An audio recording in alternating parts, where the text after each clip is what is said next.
आगे बढ़ते हैं। केंद्रीय मंत्री रामदास अठावले ने ड्रग्स को लेकर बयान दिया है। आर्यन ड्रग्स केस में क्या नया अपडेट है, आपको बताते हैं।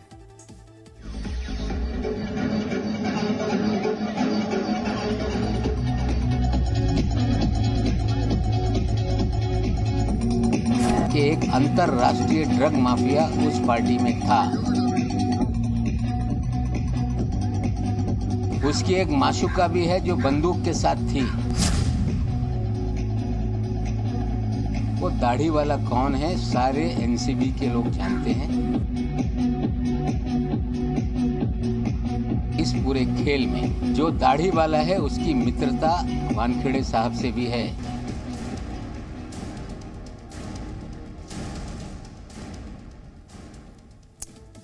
तो अभी हमने आपको बयान सुनवाया महाराष्ट्र के मंत्री नवाब मलिक का, जहां उन्होंने कल प्रेस कॉन्फ्रेंस करके कहा था कि जिस रेव पार्टी से आर्यन को पकड़ा गया उस पार्टी में एक अंतर्राष्ट्रीय ड्रग माफिया था।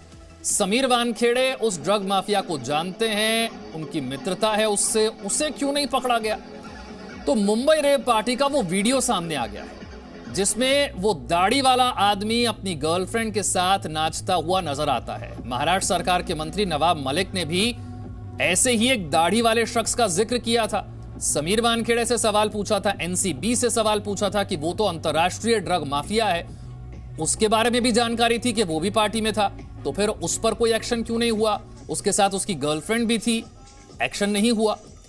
आर्यन खान ड्रग्स केस में एनसीपी के नेता नवाब मलिक और एनसीबी के अधिकारी समीर वानखेड़े के बीच बढ़ती हुई लड़ाई के बीच यह वीडियो बहुत अहम है, क्योंकि नवाब मलिक ने प्रेस कॉन्फ्रेंस करके समीर वानखेड़े पर आरोप लगाया था कि समीर वानखेड़े का एक दोस्त, एक दाढ़ी वाला शख्स उस मुंबई की रेव पार्टी में मौजूद था, लेकिन उस पर तो कोई कार्रवाई नहीं की गई। सवाल उठ रहे हैं कि क्या यह वही दाढ़ी वाला शख्स है जिसका जिक्र नवाब मलिक ने प्रेस कॉन्फ्रेंस में किया था, जिसे नवाब मलिक ने इंटरनेशनल ड्रग्स माफिया बताया था। मेरी जानकारी है कि एक अंतरराष्ट्रीय ड्रग माफिया उस पार्टी में था। उसकी एक माशूका भी है जो बंदूक के साथ थी, जो उस डांस में नाचते हुए नजर आया है। वो दाढ़ी वाला है। वो दाढ़ी वाला कौन है, सारे एनसीबी के लोग जानते हैं। कुछ मुझे लोग जानकारी दे रहे हैं कभी वो तिहाड़ जेल में भी था। कुछ लोग मुझे जानकारी दे रहे हैं कि वो राजस्थान की जेल में भी था। ये दाढ़ी वाला कौन है, एनसीबी उसकी तरफ भी ध्यान दे। हमें लगता है कि इस पूरे खेल में जो दाढ़ी वाला है उसकी मित्रता वानखेड़े साहब से भी है। कुछ अधिकारी मुझे बता रहे हैं कि गोवा में भी उनका बहुत बड़ा रैकेट चलता है, लेकिन जब छापेमारी की बात आती है वानखेड़े साहब उस छापेमारी से भाग लेते रहे। मैं जो लोग आए हैं जांच करने के लिए, मैं सार्वजनिक रूप से उन्हें कहता हूं कि आप सीसीटीवी मंगाइए, हर कमरे का सीसीटीवी, सारे डांस की सीसीटीवी, और जैसे खंगालेंगे दुनिया का एक बहुत बड़ा ड्रग माफिया उस पार्टी में था। उन्हीं लोगों ने ये पार्टी आयोजित की थी। खेल तो हो गया, लेकिन खेल का खिलाड़ी दाढ़ी लिए हुए क्यों घूम रहा है, इसका जवाब एनसीबी को देना पड़ेगा। मेरे दो सहयोगी जितेंद्र और राकेश मेरे साथ जुड़ रहे हैं। जितेंद्र, ये जो वीडियो है, महाराष्ट्र सरकार के मंत्री नवाब मलिक ने जिस वीडियो का जिक्र किया था, एक दाढ़ी वाला शख्स जैसे वो अंतर्राष्ट्रीय ड्रग माफिया बताते हैं, कहते हैं कि समीर वानखेड़े भी उसे जानते हैं, मित्रता है उसकी। अब इस केस में क्या कोई और नया मोड़ आने वाला है?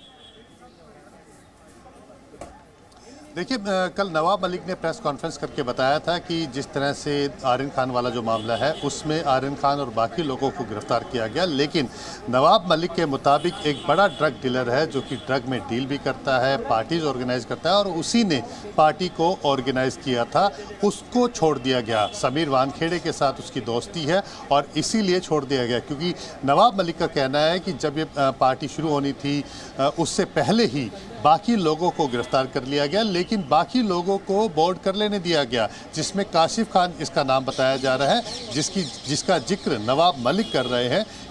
इसी ने इस पूरी पार्टी को ऑर्गेनाइज किया था। और समीर वानखेड़े से दोस्ती का हवाला देकर के कहा गया कि समीर वानखेड़े को इसके बारे में पूरी जानकारी थी, ये भी पता था कि किस तरह की पार्टी वहां पे की जानी है, लेकिन सिर्फ 20 लोगों को टारगेट करके, यानी कि जिस तरह से प्रभाकर सेल ने भी अपने एफिडेविट में कहा था कि उसको कुछ फोटो भेजी गई थी और इससे कहा गया था कि ये लोग अगर इस तरफ आते हैं तो इनको पहचानना और बताना। तो यानी कि जो टारगेट कर करके 20 लोगों को सिर्फ उठाया गया बोर्ड होने से पहले ही, और जो बाकी लोग थे वो बोर्ड कर रहे थे, बाकायदा गोवा जाकर के पार्टी करते हैं और उसके बाद वापस भी आते हैं।